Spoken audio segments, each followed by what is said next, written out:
गरुड़ पुराण के इस अध्याय में मार्कंडेय ऋषि क्रौचिकी मुनि को प्राचीन कथा सुनाते हैं।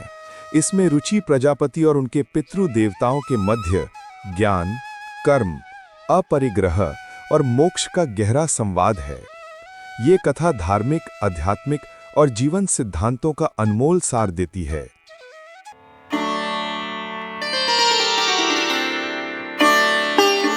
सूत जी ने कहा, भगवान हरि ने ब्रह्मा और भगवान शिव को 14 मनवंतरों का जो वर्णन सुनाया था, मैंने आपको वो सुना दिया। अब मार्कंडेय जी ने क्रौच की मुनि को जो पितृ स्तोत्र सुनाया था, वो आप सभी को सुना रहा हूँ। आप सब उसे श्रवण करें।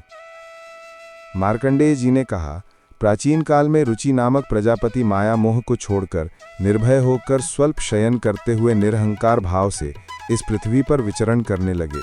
उन्होंने अग्निहोत्र का परित्याग कर दिया, घर में रहना छोड़ दिया। वे एक बार भोजन करते और गृहस्थादिक आश्रम के नियमों से रहित हो, संग्रहित होकर इधर उधर अकेले ही विचरण करते थे। उन्हें देखकर उनके पितृजनों ने उनसे कहा, हे वत्स, तुमने किस कारण दार परिग्रह नहीं किया?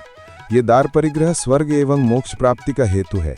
गृहस्थाश्रम के बिना प्राणी को शाश्वत बंधन होता है, क्योंकि गृहस्थ समस्त देवताओं, पितरों, ऋषियों और याचकों की पूजा करके उत्तम लोकों को प्राप्त करता है। वो देवताओं को स्वाहा एवं पितरों को स्वधा शब्द के उच्चारण से तथा अतिथि एवं भृत्यादि जनों को अन्नदान से संतुष्ट करता है। ऐसा न करके तुम देव ऋण और हम सभी पितृजनों के ऋण से आबद्ध हो। मनुष्य, ऋषि एवं अन्य प्राणी जनों के लिए भी तुम प्रतिदिन ऋणी ही हो रहे हो। पुत्रोत्पत्ति, देव पूजा तथा पितृकर्पण तथा संन्यास ग्रहण किए बिना ही तुम उस स्वर्ग प्राप्ति की इच्छा कैसे कर रहे हो? हे पुत्र, इस अन्याय से तुमको मात्र कष्ट ही प्राप्त होगा। इससे तो मरने के बाद तुम्हें नरक की प्राप्ति होगी और दूसरे जन्म में भी क्लेश ही होगा। रुचि ने पितृजनों से कहा, जीवन में परिग्रह अत्यंत दुख भोग, पाप संग्रह एवं अंतकाल में अधोगति प्रदान करने के लिए होता है। ऐसा विचार करके ही मैंने स्त्री परिग्रह नहीं किया है। क्षणमात्र विचार करने से ही अपने अंतःकरण में विद्यमान संशय, संदेह को दूर करने का उपाय किया जा सकता है। परिग्रह उस मुक्ति का कारण नहीं हो सकता है। जो निष्परिग्रह व्यक्ति प्रतिदिन विद्या के सद्ज्ञानोपार्जन रूपी जल द्वारा अपने आत्मा को निर्मल करता है, मेरे लिए तो वही श्रेष्ठ है। विद्वानों ने अनेक प्रकार के सांसारिक कर्म रूपी पंकिल चिन्हों का वर्णन किया है। अतएव जितेंद्रिय पुरुष को तत्वज्ञान रूपी जल से आत्मा का प्रक्षालन करना चाहिए। पितरों ने कहा, हे वत्स, जितेंद्रिय जनों द्वारा आत्मा का प्रक्षालन करना चाहिए, ऐसा तुम्हारा कहना उचित ही है, किंतु ये कल्याण का मार्ग नहीं है जिसके ऊपर तुम चल रहे हो।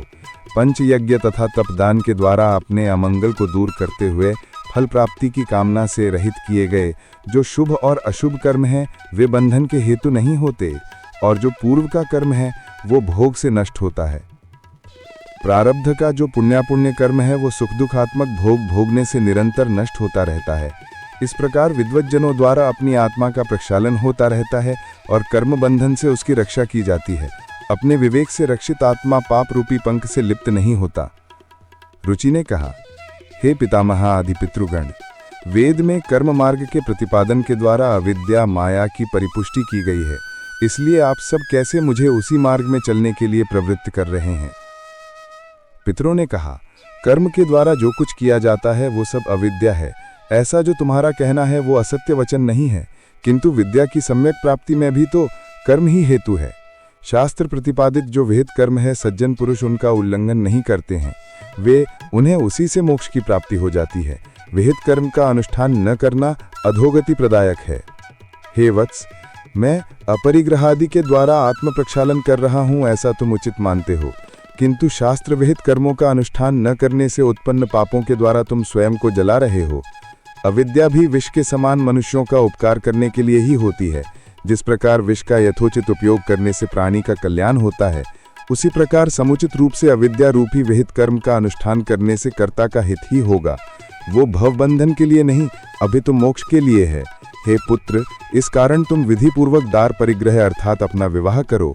लौकिक कर्मों का सम्यक रीति से अनुष्ठान न करने से तुम आजन्म विफलता को ही प्राप्त करोगे।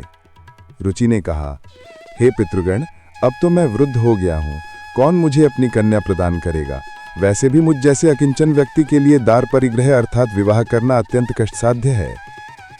पितरों ने कहा, हे वत्स, यदि तुम हमारे वचन का पालन नहीं करते हो तो निश्चित रूप से हम सभी पितरों का पतन होगा और तुम्हारी अधोगति होगी। हे मुनिश्रेष्ठ, ऐसा कहकर उस प्रजापति रुचि के सभी पितृगण देखते देखते वायुवेग के झोंके से बुझे हुए दीपकों के समान सहसा अदृश्य हो गए।